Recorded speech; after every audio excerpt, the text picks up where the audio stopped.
Hi, this is my presentation on thinking cross-culturally. So to start off, we all live with our own preconceived notions.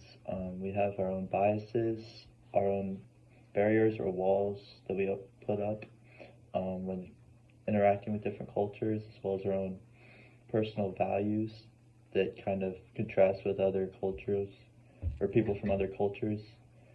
And adding that on with ethnocentrism, which is just the idea that we all believe that our own personal values that come from our own culture is right. A lot of people carry that with them as well, so it's a really big struggle in our world when interacting cross-culturally. So how do we fix that? So that starts with developing cultural intelligence. So cultural intelligence is just the capacity and capability to relate and work effectively across cultures. And that is otherwise known as CQ, and that encompasses knowledge of different cultural practices, adaptability in different social settings, and awareness of one's own cultural biases. So why is this important? So CQ, or cultural intelligence, is extremely important because it helps you navigate your diverse environments, whether that's in the workplace or even just in your daily life, and it helps you make informed decisions, and also so you can collaborate with people from other cultures in general. So leading with cultural intelligence, from our first book, Leading with Cultural Intelligence, he addresses different points on CQ. So the first one, CQ knowledge. That's just understanding how cultures are similar and different, and that encompasses your values, your norms, and your different leadership styles. And it goes into CQ strategy, which is being able to be mindful, plan, and interpret different cultural situations so you can then respond effectively. And that includes planning, so going in before, and then your awareness, which is during, and then checking after. So that's a whole strategy when you're looking at different cultures and going into a different culture, how you're going to plan and strategize how to interact with them. And then finally, action, and that's the ability to adapt your own perspective and implement new changes to better effectively manage if you're in the workplace or even just interacting in your daily life. And that goes along the lines of when you actively work to improve your communication with that different culture, or even just developing your leadership skills to better keep in mind where you're going into if that's a different culture. There's different scales, cultural differences, so that's our other textbook from Eric Meyer, and that addresses like communication is a big one I found, which was talks about low context versus high context communication. That's a big one. And then leadership styles, whether that's hierarchical or more of a top or egalitarian. And then also feedback, which is either direct or indirect. So that changes drastically from depending on which culture you're in. And then looking at it from a biblical perspective, so I'm going to be talking about Jonah a little bit. So obviously we know the story of Jonah, how he rejected to go and speak to the people of Nineveh.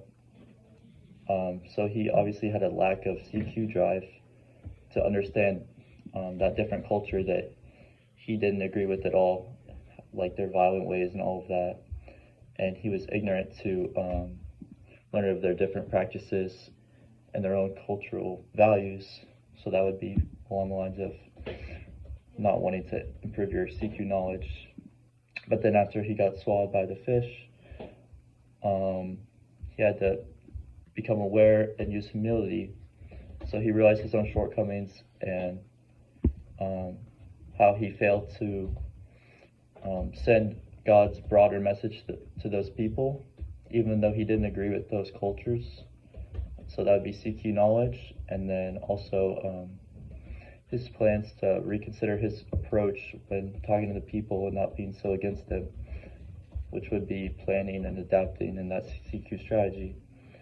And then finally implementing that strategy that he thought of with the CQ action and changing the way he spoke to them and actually making the effort to present the information in a way that they understood in their culture, even though it was different than his. And then looking at observing cross-cultural interactions through Korean culture, it was interesting to look at the different cultural differences that are present in this Korean church when looking at it from an American perspective of my own. So I thought some of the main differences were authority, because they've definitely valued or put a huge emphasis for respect for elders, just in anything they were talking about, and also communication. So it was a lot more high context based communication in general compared to, I guess, in America, which is more like low context, just what you say to someone is what you mean. But in Korea it's a lot more different, and you can see that in that church and even in the Korean supermarket that we went to as well. And overall, yeah, it was just a lot more intricate in speaking. And then looking at the case study, so the case study I looked at was on Japanese CEOs' cross-cultural management of customer value orientation in India. And just to summarize, some of the CQ elements prevalent there was knowledge. It talked about the individualistic mindset of India compared to the collectivist mindset of Japan, and how that kind of clashed together and how they had to navigate around that. And also action, which was implementing a more egalitarian leadership style as compared to more hierarchical in Korean culture. And then finally, my personal perspective. So after reading about all the different CQ elements and things of that nature, I would say that my CQ drive has definitely increased over the course of this course. And by better understanding the different cultural differences, I can not only become a better manager, but also a better global citizen and leader as I implement these different cross-cultural cross-cultural information into my own daily life. Thank you.